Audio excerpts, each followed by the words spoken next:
নমস্কার বন্ধুরা, নিউ উমা কিচেনে সবাইকে অনেক অনেক স্বাগত জানিয়ে আজকে আবার একটা নতুন রেসিপি নিয়ে এসেছি। দেখুন, আপনাদের ভালো লাগবে। আজকে আমি তৈরি করব গিলেমেটের ঝাল ঝাল চচ্চড়ি। এই গিলেমেটের ঝাল ঝাল চচ্চড়ি কীভাবে তৈরি করি, ভিডিওটি প্রথম থেকে শেষ পর্যন্ত দেখতে থাকুন। আর এই রেসিপিটা যদি আপনাদের ভালো লাগে একটা লাইক করবেন আর সাবস্ক্রাইব করে আমার পাশে থাকবেন। প্রথমে আমি উনানটা জ্বালিয়ে নেব। উনান জ্বালিয়ে নিয়েছি, উনানে একটা কড়াই বসিয়ে দিয়েছি। কড়াইতে দেবো সরষের তেল।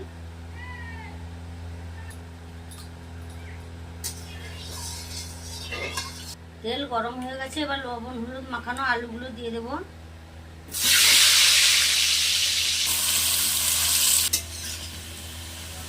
আলু ভাজা হয়ে গেছে, এবার আমি আলুগুলো তুলে নেব।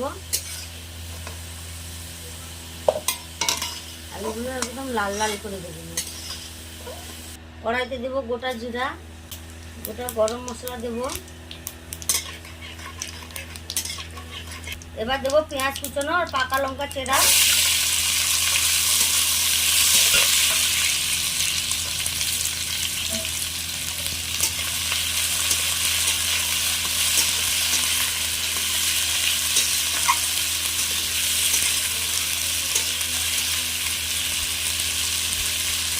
এবার দেব রসুন বাটা। পেঁয়াজ রসুন আমি ভালোভাবে ভেজে নেব।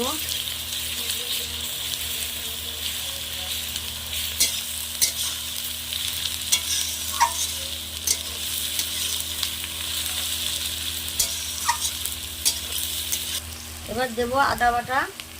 পেঁয়াজ রসুন আদা আমি আরও একটু ভালোভাবে ভেজে নেব। যতক্ষণ আদা কাঁচা গন্ধটা না যাচ্ছে ততক্ষণ আমি ভাজতে থাকবো। আদার কাঁচা গন্ধটা চলে গেছে, এবার আমি দিয়ে দেবো টমেটো কুচি।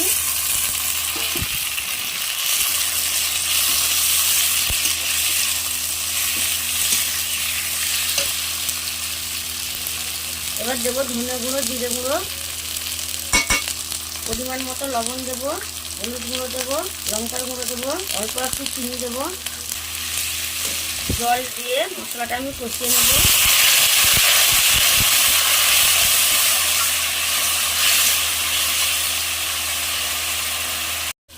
মশলা আমি ভালোভাবে কষে নিয়েছি।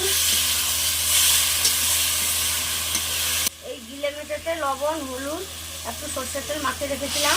এবার এই গিলেমেটেগুলো দিয়ে দেবো।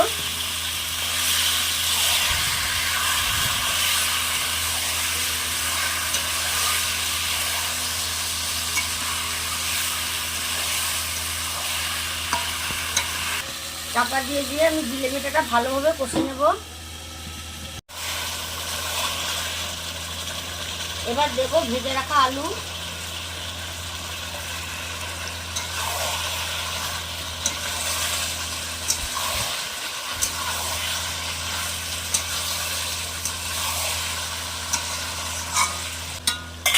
আর একটু চাপা দিয়ে দেবো।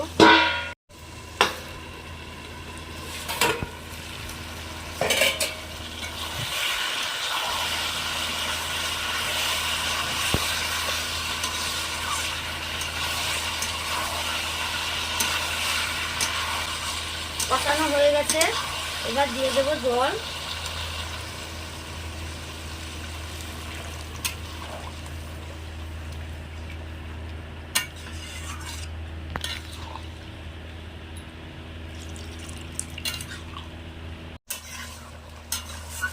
তরকারি হয়ে গেছে, এবার আমি নামিয়ে নেব। এই জুসটা কিন্তু থাকবে না, একদম মাখা মাখা হয়ে যাবে।